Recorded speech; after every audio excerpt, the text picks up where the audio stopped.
Leafs fam, hockey world, what's going on? This is the Leafs Convo podcast. I'm Norman James. We are back in business after some time away, about a week or so. Mike Augello's ready to go. We're not really stuck for ideas, but we're going to continue to labor on the Leafs defense. Is all of the criticism directed its way overblown? Mike and I will talk about it. Plus, the man at the center of the Leafs defense core, number 51. He's a lightning rod of controversy because if you want to be a superstar and you want to be taken seriously, you want to be loved, you're also going to be criticized. Jake Gardiner, front and center in the conversation as per. Mike's ready to go. I'm ready to go. I know you're ready to go. Let's pod. The Leafs Convo starts right now.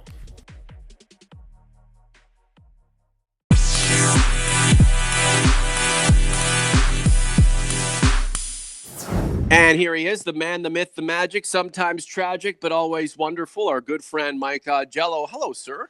Good morning, Norman. How are you? Not too bad. Long time no talk, by the way.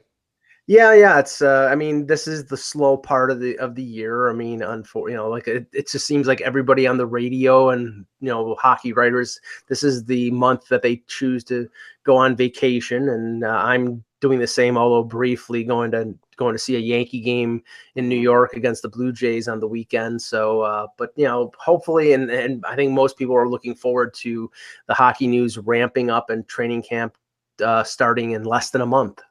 There's nothing wrong with taking a breather. We're going to a Blue Jays game August 26th. It's the Phillies Jays. My kids, 8 and 6, are going to be taking in their first Blue Jay game, and I just can't wait to see their faces when they walk into the stadium. And I know they're going to want to talk to some of the players, and who knows, security may have an issue with that because my daughter gets quite talkative. Clearly, this podcast is all about talk in relation to the Toronto Maple Leafs, and as you stated, there doesn't seem like there's a heck of a lot going on. However, in the minds of fans and followers of this podcast, subscribers, there are a lot of things to address, a lot of things to get to. I put it out on Twitter a couple of days ago asking our supporters if they had anything that they wanted to hear us discuss, and we got quite a bit of feedback, and we appreciate that very much. If you're listening to this podcast for the first time, thank you. Go ahead and subscribe to us on the podcast platform of your choosing, and more importantly, get over to YouTube. The Leafs Convo YouTube channel is always burning up. Subscribers added every single day, and we'd like you to be one of those subscribers. Mike, we've spoken about the Leafs defensive situation over and over again on this podcast, and how we believe that it's a couple of assets short of being a championship caliber defensive core. One of the questions that we got, or one of the topics that a few of our subscribers and listeners and supporters wanted us to address, is the idea that this narrative of it's the reality of this defensive unit not being up to snuff, possibly being overblown. This defensive core, maybe the jury's still out, and we shouldn't be jumping to conclusions that it is going to be more inept than adept. I personally don't think it's overblown. In fact, I think it's a bit understated, and I'm one of the few people who has continued to chime away at the fact that I think that the state of their defense is probably the only thing that will hold this team back from advancing in the playoffs. I mean, offensively they'll be fine, but defensively, as we saw in Game 7 and as we saw at times throughout the year, last year, and there hasn't been a great change in that blue line at all. I mean, Ozhiganov may make the Leafs, but he probably won't. And if that's the case, then you have probably the same starting six with maybe Justin Hall or Calle Rosen or Andreas Borgman mixed in with Connor Carrick. So it's the same defensive core that gave up, I think, 232 goals last year, and you had a goaltender in Freddie Anderson, who for most of the season was a realistic Vezina Trophy candidate. So you're asking him to stand on his head, and you're asking him to save this team in the playoffs if their defense stays the same. So I think that I know that I had to write a column for Sporting News this week grading the Leafs offseason, and I said that the two areas that they needed to address and upgrade were up the middle and on defense. Mm-hmm. And up the middle, they hit a home run with Tavares, and on defense, they did nothing, and partially because there wasn't a lot in free agency this year to really go after. There was a few players, but not a ton that may be addressed during the season. But if they keep this group barring somebody, like Travis Dermott becoming a top 2 defenseman, which, you never know, that's possible. I think their defense is not good enough to advance for far in the playoffs. Is that just something that we're going to have to eat, digest, and live with? I think, well, see, this is the thing. I think what the approach of the Leafs is, and it's a sound approach by Kyle Dubas. He wasn't going to overextend himself and trade players that he didn't want to trade for a patchwork fix on defense. So what I think they're going to do is, like they did last year, they rotated Borgman, Rosen, Polak, Carrick, and did basically extended their training camp basically to the halfway point of the season to see what they had in-house before they decided whether they could address defense externally. I think they'll do the same thing, and the difference is this year, right now, they have almost $14 million in cap space. So they have the young assets, they have the draft picks, and they have the cap room. So if there is a Justin Falk or a Chris Tanev or somebody of that nature out there in free agency, or out there as a pending free agent, or somebody becomes available, they have the ability to go out and improve the blue line. But I think first, since they didn't want to extend themselves, they will explore their options internally and see what they have on hand. This is the Leafs Convo. Norman James along with Mike Augello. Thanks for listening, folks. So, in other words, we should subtly remind those who have issue with this defensive setup to grin and bear it for the foreseeable future, because in all likelihood, any positive alteration to the defense will be made at the deadline, as opposed to some rando deal happening well before then. Mike, is that what you're saying? Yeah, I mean, I don't see anything shaking loose. I mean, I don't exclude the possibility of the team adding a veteran player like a Kevin Bieksa or somebody of that nature as a on a PTO. Yeah. As a depth move. But in terms of an impact move of a defenseman who can play in the top 4, I don't see that move happening until maybe American Thanksgiving, and then all the way leading up to the trade deadline. So I like I said, I think they're going to look internally and see what they have and then evaluate from that point on. As if Jake Gardiner needs more pressure thrust upon his shoulders. But again, it's true. I mean, people believe that he's the star of the show back there. Analytically, they'll make that case, and they have a strong case because it's ironclad, right? The numbers don't lie. So, based on his track record, this is where he is. What is he going to do to advance his game, and pick up some of the players around him by the bootstraps and make them better? Because that's what all stars do. That's what stars do, right? Or are we in an era now where fans just want to blame everybody else but the player they support the most, right? Jake Gardiner, you're the star, so make everybody else better. That's what you're going to have to do.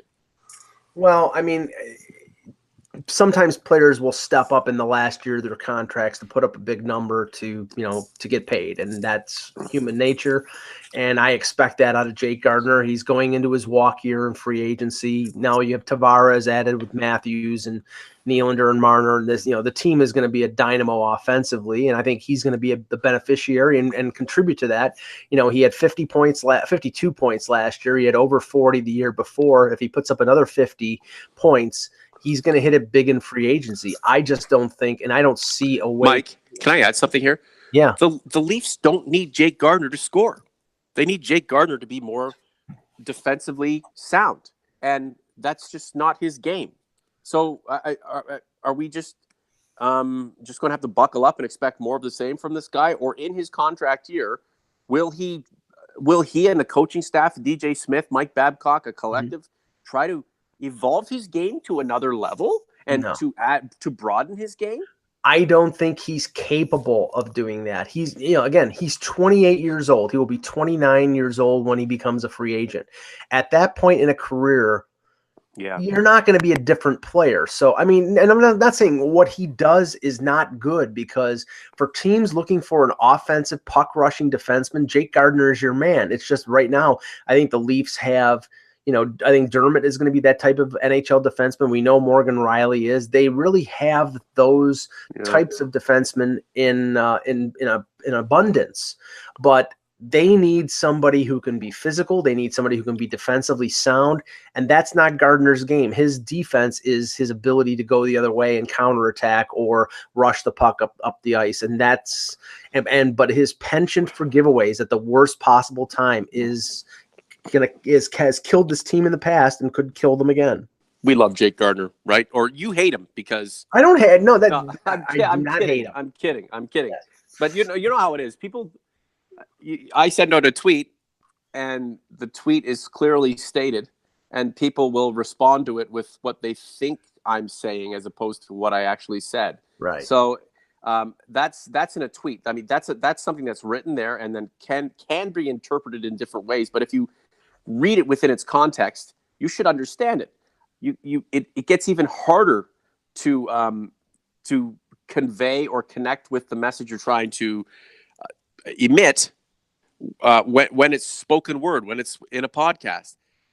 We had an issue a couple of podcasts ago where somebody thought I was using a derogatory term and just heard it and threw it out there, and without context, without understanding, just accused me of being a insensitive asshole and castigating an entire group of people, and nothing could have been further from the truth. Yet that just runs wild, and it gets out of control. And by the time you attempt to just kind of clarify, the damage has been done. And in this case, the idea out there is that you hate Jake Gardner, or we hate Jake Gardner.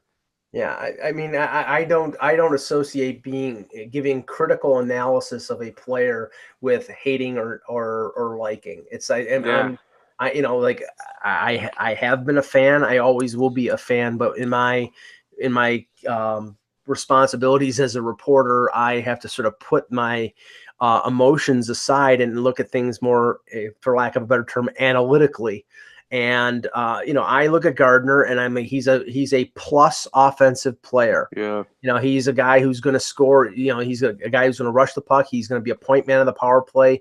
He's integral to the offense of the Maple Leafs. But defensively, he's a minus defender. And the only time he's been somebody who I would say is average or above average defensively is when Mike Babcock 2 years ago protected him and kept him away from top lines. If he's exposed, if he plays against Marchand and Bergeron, more than likely he's going to get walked around. And that's unfortunate, but that's the reality. But, and as I mentioned to you before we started recording, and I wrote about this on Hockey Buzz yesterday, the contract that Ryan Ellis signed in Nashville yesterday is not good news for the Leafs in terms of if they want to re-sign Gardner, because Ellis is a little under a year younger than Gardner. His offensive totals were not comparable. He had 30-something points 2 years ago, and then averaged out, it would have been over 50 if he had played a full season last year coming back from an injury.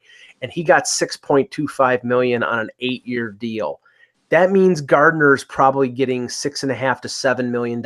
And if they're signing Matthews and they're signing Marner and they're signing Nylander all long-term, I don't see how they can afford Jake Gardner. So that means this is Jake Gardner's last year, whether he's traded or whether he just walks away. Remember the hook, Mike? AM 980. That's how you and I got started.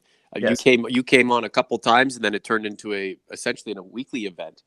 But one of the all-time hook appearance leaders is Ryan Ellis. I think he was on 5 times over the 3-year run of the show. Nazem Kadri was the all-time leader, 8 appearances on the show. And you could look at that in 2 ways. Great, you have these NHLers on with great frequency. Or, the other perspective is, why the heck couldn't you get any other guests besides Mike Augello, Ryan Ellis, and Nazem Kadri? Those were some fun days. Ryan Ellis with the Windsor Spitfires winning a couple of Memorial Cups. Man, he was one of my favorite OHLers of all time.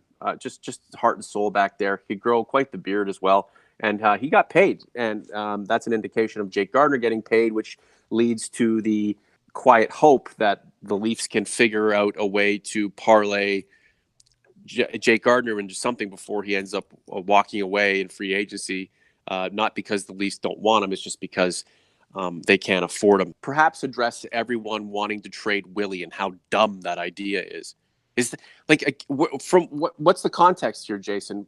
How dumb? Meaning we love Willy, we love his memes, we love his hair, we love he's a heartthrob, or is it because he's an essential piece to this team going forward and reaching the ultimate goal of a Stanley Cup championship? So is the everyone wanting to trade Willy? How dumb is that idea, Mike? Well, first of all, it's inaccurate. I mean, not everybody wants to trade Willy. I know that there's been some criticism on social media that you have one of the major rights holders, their commentators saying the Leafs now need to trade Nylander now that they've signed Tavares, or they can't afford all these guys, and their insiders will come out and say that Nylander could be moved and this and that, and then the other side not saying anything close to that. So I mean, I think that the appearance of and the opinion of the Leafs needing or possibly wanting to trade Nylander is all based on the big three and which one of the big three is the least valuable or the most disposable in terms of improving another area or being able to afford the other two. And when you put up Nylander next to Marner and Matthews, I mean, Nylander is third. That doesn't mean he's not a great player, because I think he is, but that's what people see. And again, the Dylan Larkin contract that was signed by Detroit last week, again, using comparables, Dylan Larkin's coming off his ELC, had 1 year comparable to Nylander, another year where he didn't play very well. He's a center, Nylander's a winger, but point totals and things of that nature. And he got $6.1 million on a 5-year deal. And that's a deal that only 1 year of unrestricted free agency is bought. And if Nylander's agent, Louis Gross, uses that as a comparable, which I'm sure they always do, he's going to be asking for in the high sixes, probably closer to what Pasternak got on a 6-year deal from the Bruins. And again, I don't know whether the Leafs want to spend that kind of money on William Nylander. And that's why I keep saying, maybe the bridge deal is the way that eventually it's going to go. And I know somebody snapped back at me after there was a report saying the Leafs want to get Nylander signed long-term, and said, so much for the bridge deal. I'm like, of course they want to get him signed long-term. It's depending on what he wants. And if he wants $7.5 million, he can want a long-term deal as much as he wants. He's not going to get one.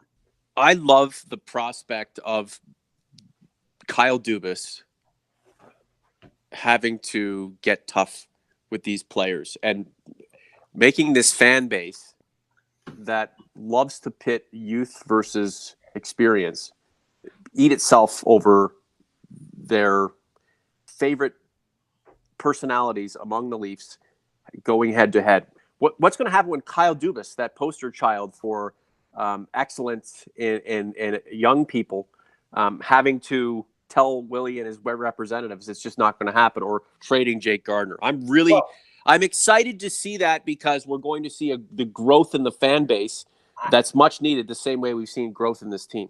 I think he's already done that in a sense, because like when I was part of a media scrum and Nylander was making comments about, and I asked him a question about how the contract situation was going. This was at Smash Fest a couple of weeks ago. He said basically, well, things are going slow, and you should talk to Kyle, because Kyle is expressing patience, and patience means you are going to have to take a number closer to what I want to pay you, rather than what you're asking for. And if it gets to training camp, at the beginning of training camp, and there's still a wide gulf of, say, $1 million between what the Leafs will offer and what Nylander offers, I think there's not going to be a holdout. They push the problem down the road if they sign him to a bridge deal. And unless Nylander is going to take a little bit of a haircut, which John Tavares did as an unrestricted free agent to come to Toronto. Mike, did you say Nylander having to take a haircut? Can you imagine him actually getting a haircut? A financial haircut. But literally a haircut, it would blow Twitter up. He cannot chop off those those golden locks. Yeah, those ABBA BG type locks. Not a chance. Anyway, continue. So I had to jump in there. But yes, I mean, essentially, I mean, there may be some wiggle room in terms of the length of the deal and in terms of the AAV, but I don't think there's a great amount of wiggle room. So I think if he gets that 6 or 7 year deal, it's going to be to a number closer to what the Leafs want to pay. And if it's more than that, then I think they'll fall back and push the decision down the road a couple years by doing a bridge deal. Oh, the salary talk is just so boring. I know it's essential, but like people get so jacked up over who's going to make what and what they should, how it compares. I mean, this is the new generation, Mike. Since the salary cap in 2005, how many new fans have come into the game, and this is all they've known. And I'm dating myself here, but heck, why not? Prior to this, money was just money, and people were getting paid ridiculous amounts for productivity that just wasn't there, and others were not getting paid in a justified way based on what they were doing on the ice. So clearly, this is the better system. Yet it's just so tedious and laborious and boring, going on about it over and over again. And for me, I want to make sure that everybody gets paid the way they need to get paid, but I don't really have control over that. And that comes down to what management thinks is best. And at the end of the day, this isn't to make William Nylander happy. We're not here just to make William Nylander happy. We're not here just to tell Jake Gardiner how great he is. We are here as fans to support a team that we expect to win a Stanley Cup. That is what it's all about for me. And the management has to do what it has to do to make that happen. Honestly, I don't care if William Nylander's on this team if it means the Leafs win a Stanley Cup without him. I don't care. If he is on the team and Jake Gardiner's a part of it, fantastic. And you can tell me you told me so, that these guys were going to be contributors to the ultimate prize coming to Toronto, and I just wouldn't care because the Stanley Cup has finally returned to Toronto after half a century. Mike, we got to get going here. Wrap it up with something nice.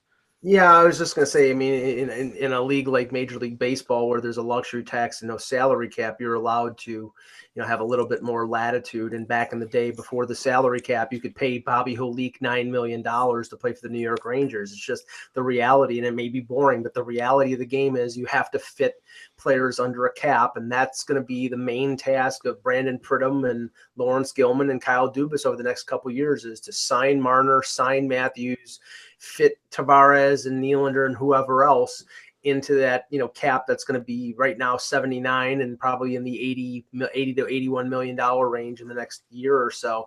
And that's the reality. It's never going away. Do you think if Bobby Holik played for the New York Islanders, Lou Lamoriello would have made him shave his unibrow? No, if he had a mustache, yes, he would. But the unibrow, I think he would leave alone. Mike, we got to go, man. Good to talk to you. We'll talk to you soon. Thanks, Norman.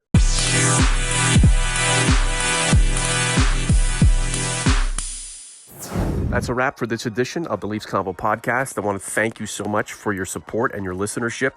Nearly 1,300 subs on YouTube now, and we're growing every single time Mike and I collab for a podcast. We have many, many more to come as the hockey season ramps up. We're going to be all over every little bit of news as it happens. You just wait and see and enjoy. Thank you once again. For Mike Augello, I'm Norman James. We'll talk to you soon. The Leafs Convo is out.